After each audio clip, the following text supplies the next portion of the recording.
ladies and gentlemen, welcome back once again. So let's proceed to the afternoon sessions. So let me introduce Dr. Hayati, University of Brunei Darussalam, who will be the chairperson, also who will be moderate this session.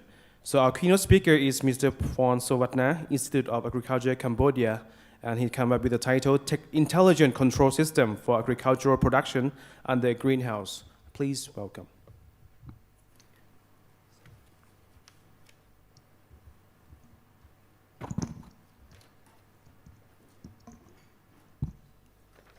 Okay, thank you very much, Chair, and good afternoon, doctors, professors, ladies and gentlemen who are present here. My name is Sovatna, a Dean of Faculties of Agricultural Technologies and Engineering of Brunei National Institute of Agriculture, Cambodia.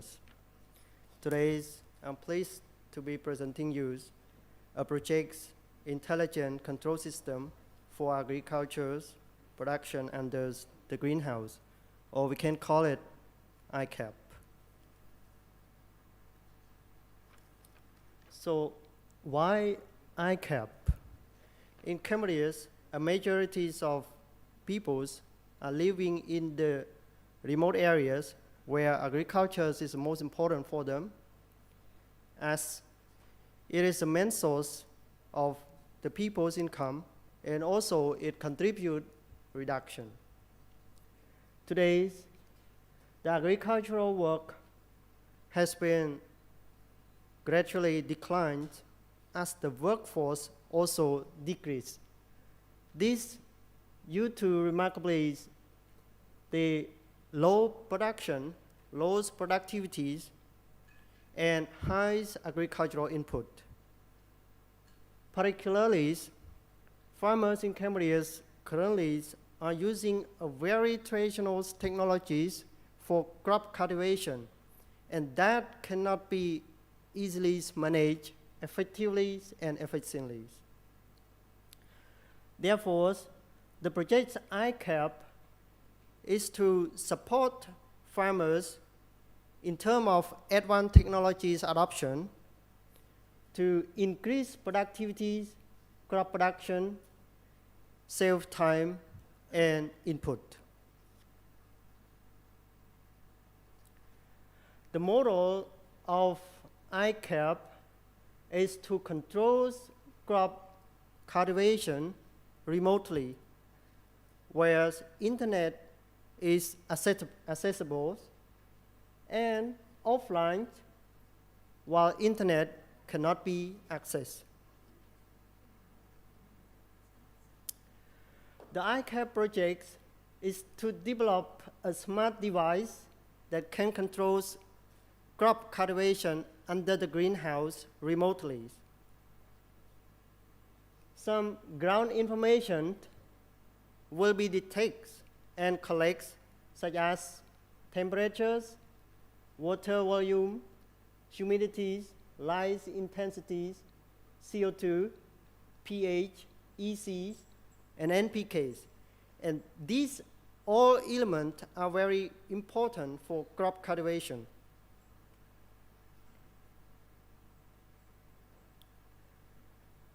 ICAP has identified three important components to go with. First, the development of the smart greenhouse equipped with an array of sensors under the greenhouse, irrigation and fertigation system to be installed under the greenhouse as well, and temperatures and humidities to be well managed under the greenhouse, and clean energies to be introduced to power the greenhouse.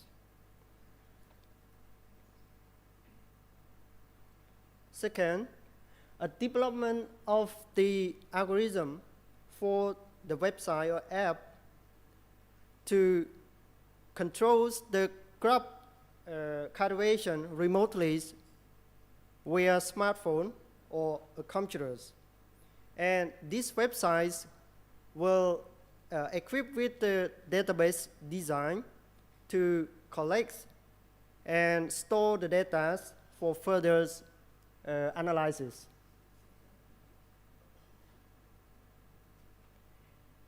And third, ICAP will develop a control system working as a bridge between the greenhouse and the websites. And this provides a very good solution for farmers to control their farm remotely.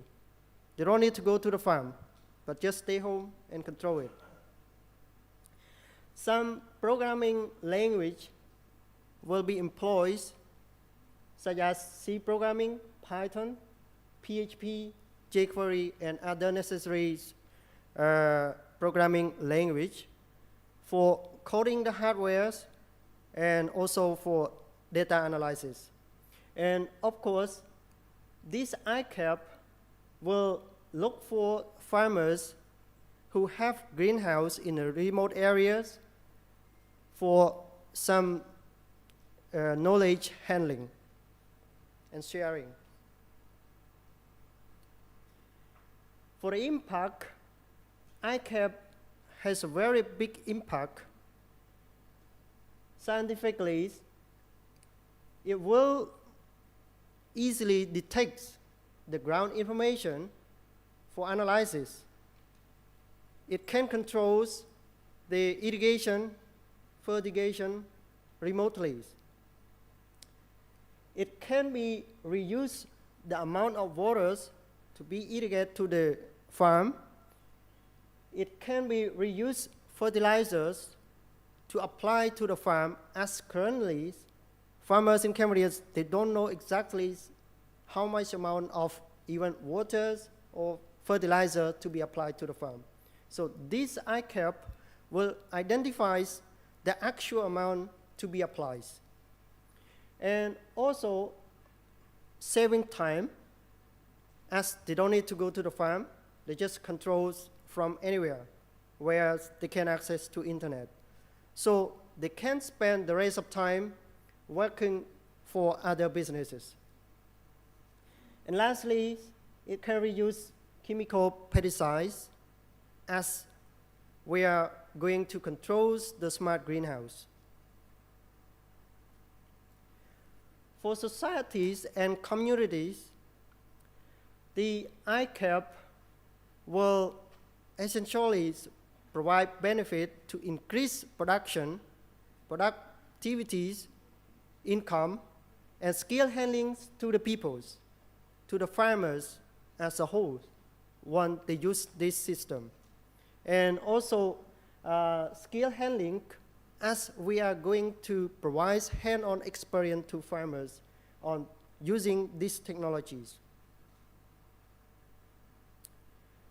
Of course, the idea for the ICAP has been brought from Japanese universities while I was a student there.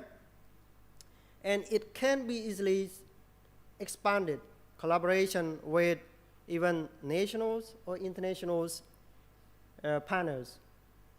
With public institutions, we can also expand network, and also with other investment organization or private sector, we can also partner with. ICAP provide a very expected output and outcome. As I mentioned, on the top of this, we build a smart greenhouse equipped with digital sensors, irrigation, and fertigation system that controls that digital greenhouse.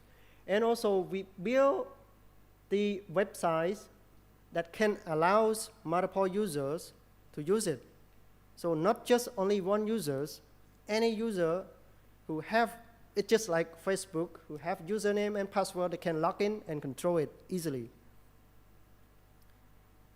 And also for these websites, we build a tracking system that allow users to understand the amount of fertilizers to be applied for their crop cultivation. And we build another tracking system for users to understand the amount of waters to be irrigate their crop under the greenhouse.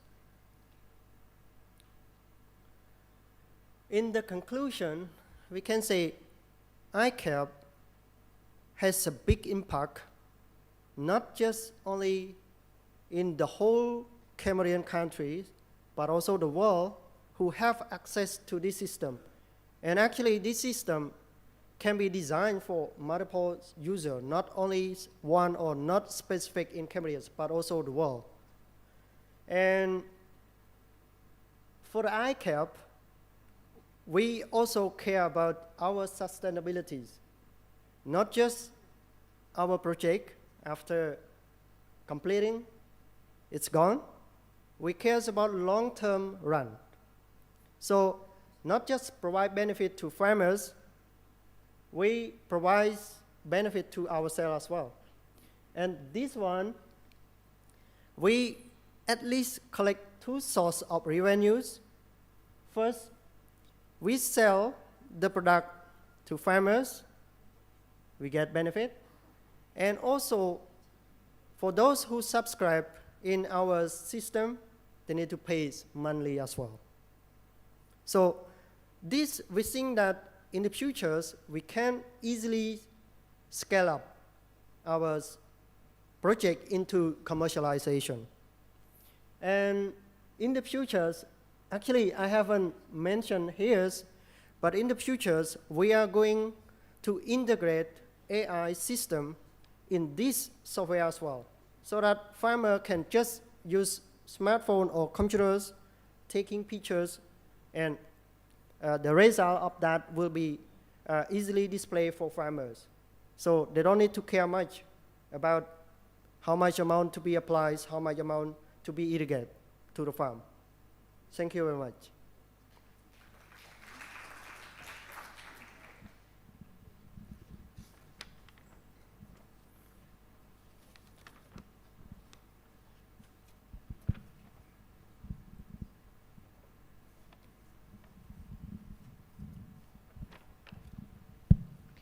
Thank you very much, Dr. Paul from NIA. Your presentation was informative and insightful.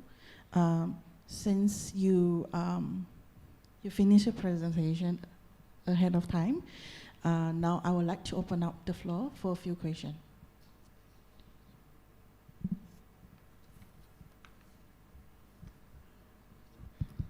Yeah, hello, assalamualaikum. Very interesting talk, presentation. So I have two questions. The first one, what different types of crops can your system accommodate?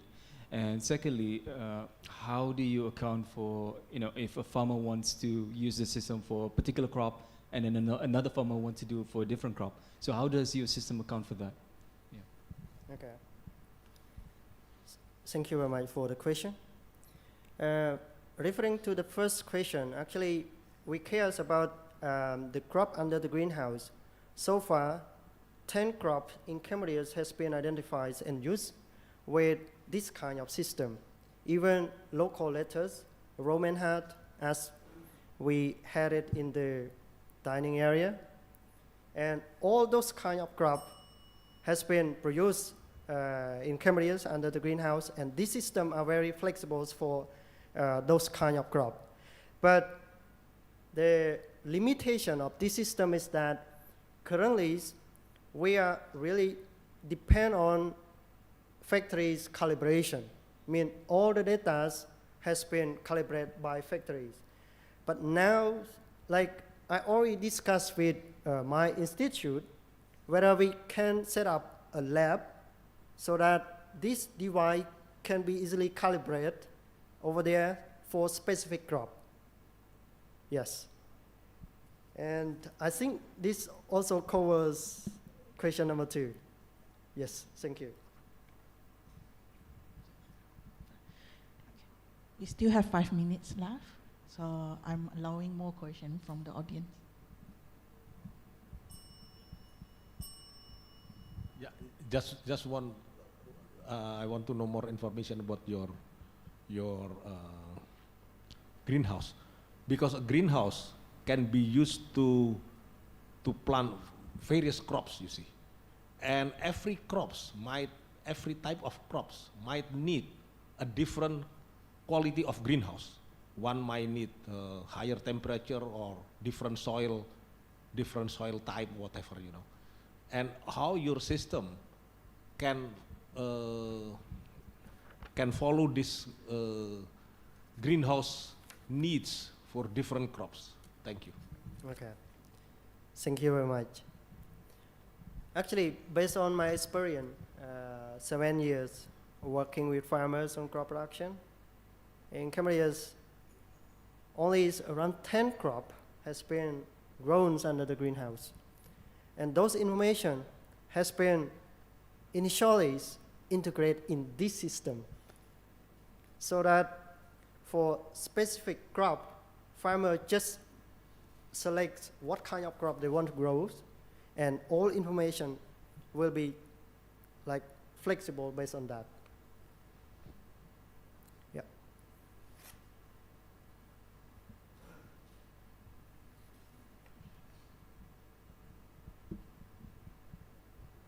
All right, thank you. Just a quick one. Maybe we have a look at what Holland did, because Holland is just the size of a small state in Malaysia, very, very small. But their agriculture output is bigger than ASEAN as a whole. Thank you. We still have 4 more minutes left.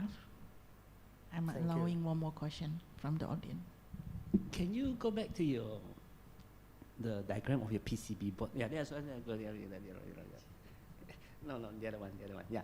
So is this board you already have this board integrating everything?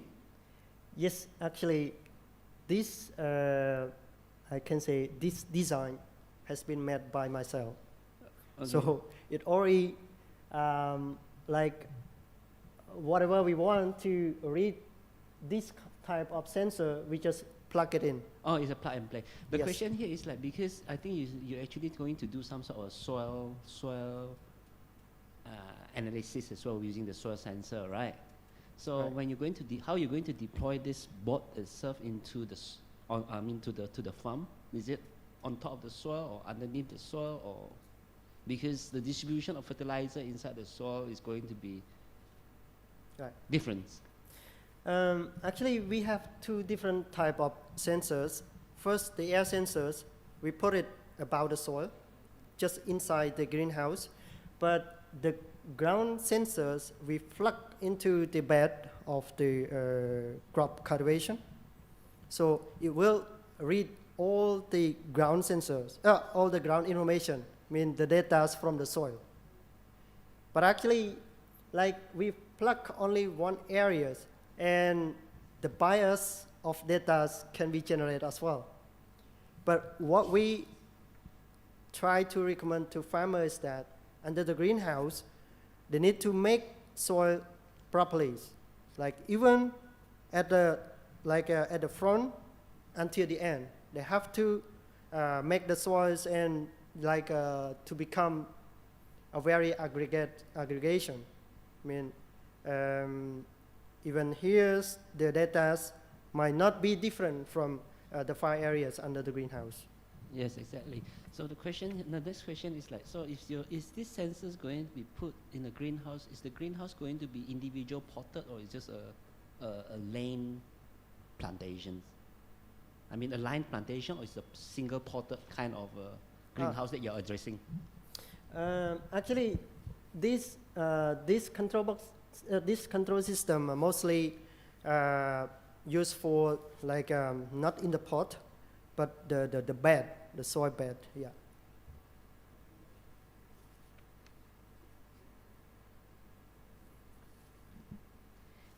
Okay, I'm allowing one more question from the audience, if there's any.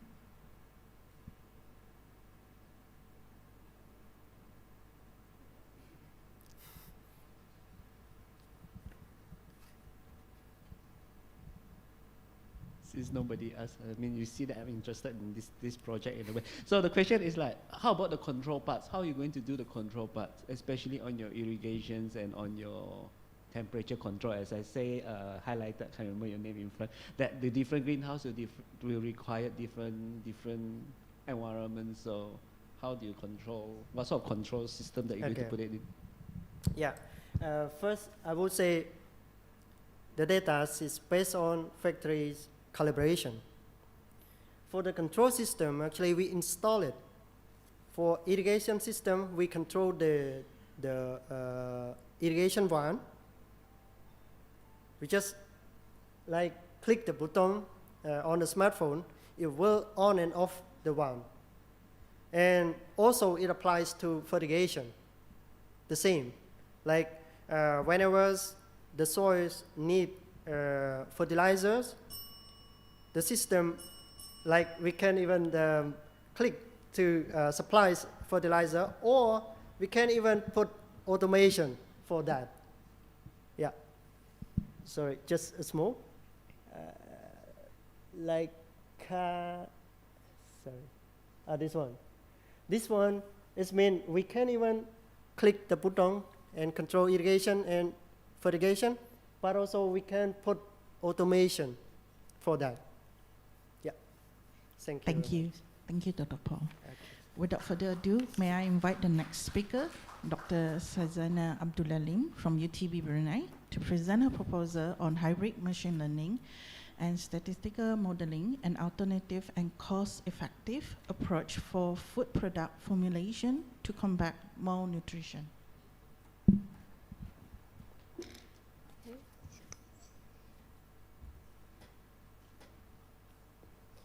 Assalamualaikum warahmatullahi wabarakatuh.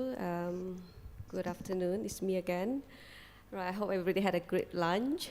I know I did. All right, so for my topic today, this afternoon, is on hybrid machine learning and statistical modeling in the search to look for an alternative and cost-effective approach for food product formulations to combat malnutrition. All right, so let me begin. Okay, in food product development, it's always, or it's very typical process or typical activities for us to develop formulation. Now, when it comes to formulation for food product, it normally is not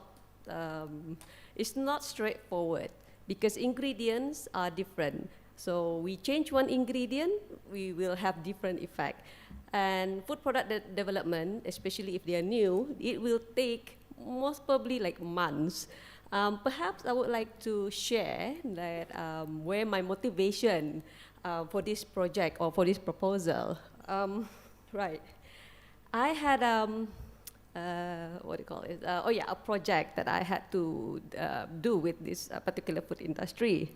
They are like medium enterprise, and they wanted us to reformulate their food product. However, those reformulation took a lot of our time and effort.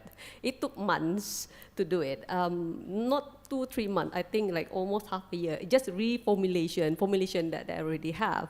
And from there, I was thinking, there's like no like alternative like cost benefit methods to do this. So when I search and look for it, perhaps if we could use like statistics, modeling, and also AI, it could be a faster way and also cost effective to produce food product. And another problem that we encounter is that yes, we were able to develop and improve the product that they have. However, when it comes to upscaling, we encounter another problem. So that took like another month, some more, if we would like to rectify the problem. So from benchtop to upscale, that's another problem. So we came across like a few problems. So I hope that this project would be able to address those problems. So normally, right, when it comes to formulating food products, we always go through a typical method of trial and error. We use pre-selected ingredients, and then we readjust the ingredient so that we meet the certain specification, for example, in terms of taste or textures. So we tend to repeat this quite a number of times. As many times as necessary to achieve a satisfactory product, because whenever we develop new product, the most important thing is taste. Perhaps if I would like to give example, the omega egg, omega egg, right? It's omega. So this one company, they changed the egg because we want it to be healthier, right? And however, they changed the egg, but the product is not as good as if we use a normal egg. So they have to switch back to using that normal egg. So that is just one example. So if you change one product, just that egg, just omega egg, so you have to do a lot of changes basically to achieve the one that, what is your expectation of that particular product. So therefore, what I'm trying to say here is that it is quite time consuming and it's quite costly. So you need to find like another way where it can be cost effective. So the aim of this research to develop product process models to accelerate development and deployment of models, and use this model so it can be used by our industry from prototype to industrial scale production. Specifically, the objective of this research are that to screen the most important factors in optimizing formulation of a food bar. Now, I forgot to mention, I purposely also chose this topic, food product formulation to combat malnutrition, because I want to produce or develop food product that is high in energy value, because I do find it's quite important. Perhaps like in emergency situation, okay? So instead of rice, but we have like food bar that it can satisfy the nutrient needs of our body. And also to design, optimize a novel formulation for a nutrient-dense food bar, and to employ and develop machine learning model to predict formulation for scale-up production. Actually, it's quite ambitious, but I think, it should be there. So the method that I propose is that looking at different phases. So the first phase is to optimize first the food product and in multi-step experimental design. So the first step is using of what we call Plackett-Berman design, where at this stage we screen the most critical factors that will affect our food formulation, because not all there are so many factors that will affect, but we do not know which one is it. And so if there are if there are 10 factors that's affecting, so we can look at what are the most critical factors that will affect the output of our product. So that is a way we're going to use Plackett-Berman design. Actually, this method, Plackett-Berman design, is very typically used in food product development. However, as a food scientist, we don't really use this because we're scared of models. We are scared of statistics. We're scared of these mathematic things. So it's not really that popular. So the next phase is to involve the optimized screen factors, so that we have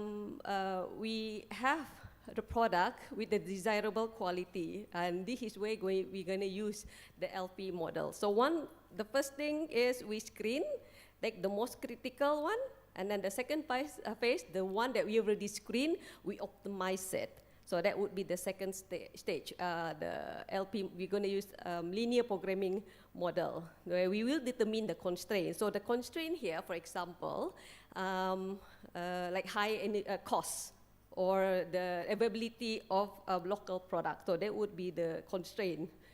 The next one is the phase 3, where the main approach is to transfer the prototype formulation to industry scale. So this is where we're going to use quality by design. I'm not sure, I think there are some people who are quite familiar with this term. Normally, quality by design is used in pharmaceutical formulation. So drugs is more, I would say, not important, but all are important. More stringent, the formulation. So this is an approach, again, that has not been used so much in food, but it has been used a lot in drug. So once we go through these processes, then we go to the next phase, where we try to employ machine learning to predict this optimized formulation based on what variables that constraint we have input. So perhaps this is just the outline of the proposed method. It's quite long. Yeah, so the first stage is identification of the ingredient. We screen, we use placket Berman design to screen the major variables. So we select, we get the most critical one. Of course, we need information like the nutrients, we need that database. It's very important at this stage that we get a lot of information. But however, there are database to, that we can actually use online, but they are not very, I would say, like customized to a particular country. Then we develop the linear programming tool, we run it, we analyze the formulation, and we develop the formula. We still need to go to the lab, okay, because we need to refine the constraint. And once we have final formulation, we can always, refining constraint is that once we have this formulation, we can have a prototype. We sometimes, we do sensory. Okay, so based on the feedback, maybe yes, it's high in nutrients, but it has to taste good as well. If people don't like it, it won't, it won't look good. And so there is way we can always refine the constraint. Then we can have the final formulation and analyze the nutrients. Then we go through the process of scaling up. Then we go through another sensory studies. So yeah, the process of scaling up also, like that's another lengthy process, like I already mentioned just now. So the impact of this project is that I do hope that we food scientists can work together with mathematicians, ICT people, experts, so that we can develop food product quickly, because honestly it's not very quick. It took months to do it. Okay, that's why in the lab, whenever we have like projects from students, they're not really, yeah, it look commercialized, but it can be commercialized, but it's quite far from it. So hopefully with optimization techniques, having models, having AI, can help us to optimize food product and nutritional value of food product as well. This is especially important to reduce time and costs. So it can be the impact of this project, it can be a powerful tool, especially for micro, small, medium industries, because they do not have the luxury of time and also maybe time, but resources and money. It takes a lot of, it takes money basically. So hoping that with this project, what I do aim is to create perhaps like awareness. At the same time, besides awareness, like maybe we can have like human capacity building. So because they have limited resources, they can actually use, like maybe not all, maybe like linear programming, for example, the LP, to minimize costs, yeah, and to optimize resource location. So they can efficiently use material, labor, and other resources, so they can reduce the operational expenses. Then actually this LP can be used to optimize recipes, to find the right balance of ingredient, to achieve the right taste, the right texture, nutritional profile. At the same time, can reduce costs as well. So your product could be at par.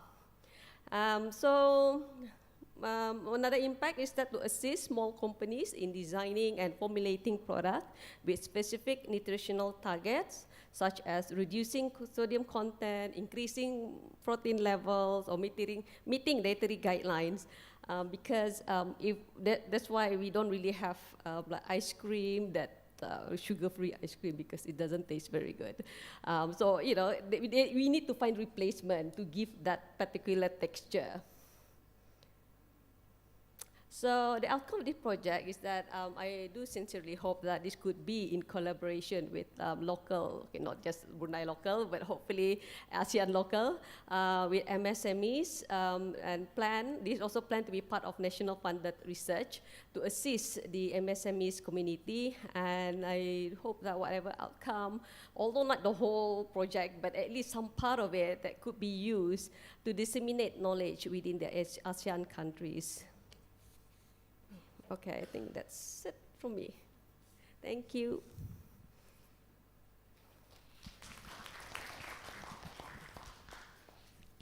Thank you, Dr. Syazana. Your presentation was highly interesting and informative, and I learned a lot. So now I will open the floor for questions.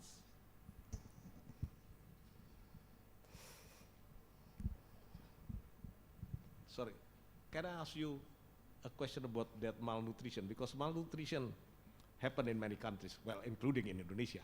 Yep. We even have words like stunting, you know. Mm. You know, stunting is extreme malnutrition, if you Correct. can call it.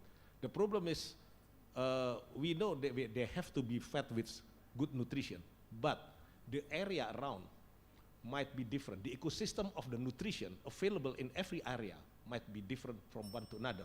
Now, how can you match your application system, your application IT system, whatever it is, Yeah, that's the big. with the local, the ecosystem of food available in that area? Because otherwise we have to, you know, to import everything from outside, which will be more. Yeah.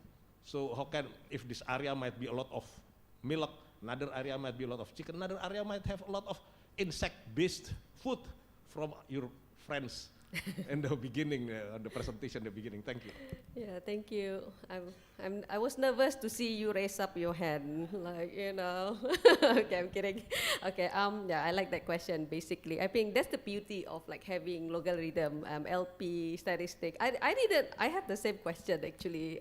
You know, so when I read a lot and do research, but there's a thing, I'm not a mathematician. So this one can actually help. This way, the LP, if I don't know if there's any mathematician here, the constraint is there where we have to look into the local resources, look at the environment. So having this LP would definitely help. That's what I've been, you know, trying to use this in my project in the future. So having modeling and see. So having to present here would actually a very good platform. So we can share data, we can, what else? You know, if there's anybody who's interested in this, in formulation, maybe those who already been involved, then we could actually collaborate and, you know, we learn from each other. So yeah, we do need those data. So having those data, actually then we can use this LP, this mathematical modeling. So I think it would be, we should be able to solve this problem. So that's why I'm into this project. Yeah, taking those into consideration, like you mentioned, like environment and all.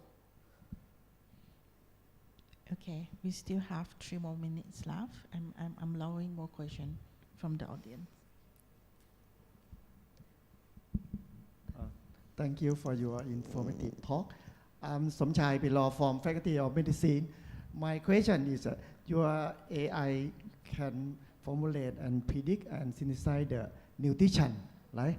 My question is, what is the nutrition for what? For who? Because nutrition depends on the children or the in general patient or in the aging, but in the aging have specific disease also. What is your nutrition for what group of the patient? So far, I have not identified yet because, like, I know if I just give example, yeah, in Brunei, we don't really malnutrition is not really a big problem, but the problem is what we could identify based on data, malnutrition in terms of iron deficiency for teenagers. So that's what we can, you know, identify. So if I were like for Brunei, I would do something like that for this project. So perhaps in different countries, we need data. Main thing is collection of data, basically. So once we compile the data, so we can align it with WHO requirement or within the country's requirement and see what we can develop. Because we must have predefined objective. Okay, what is the objective? We cannot solve everything, that I understand. So that's why having this project, you know, if it's successful, then we can have like workshop or, you know, we can always replicate because this is not being used widely. That's what I know of. So yes, I understand what you mean. There's a lot. Yeah, I understand. So, but we cannot focus on everything. But giving the right tool perhaps can help us to do whatever we need to achieve. Yes. welcome. Okay. Is there any more questions? We still have 2 more minutes left. Yeah, Assalamualaikum. So just adding up to the machine learning aspect of your proposal. So how are you going to, what data do you need to train your machine learning algorithm to come up, to predict the optimized formulations? Okay, I'm very nervous also with that question. Okay, so normally, from my knowledge, from my experience, some of the data that we need, for example, like the speed, say we want to make cake. So that's why we must have like a bar. Say we, okay, just example, a cake. So we need the temperature, we need the speed, we need the ingredients, we need to look at the profile, we need to see after at this speed, what happened to the protein? Is it going to break? You know, those information still needed. Although there are so many, so we need to specify, we need to list down the most important one. So that's why it is going to be time efficient and cost effective. We do not need to do everything. So, but coming back to your questions, some of those information would be needed. Yeah, example, you know, like heat, how much heat is given off, what's the speed, well, because ingredients are so unique. Changing one ingredient, my omega example, will change everything. So it's very important. Yeah, then it depends on the product, basically. Depends on the product. Okay, thank you.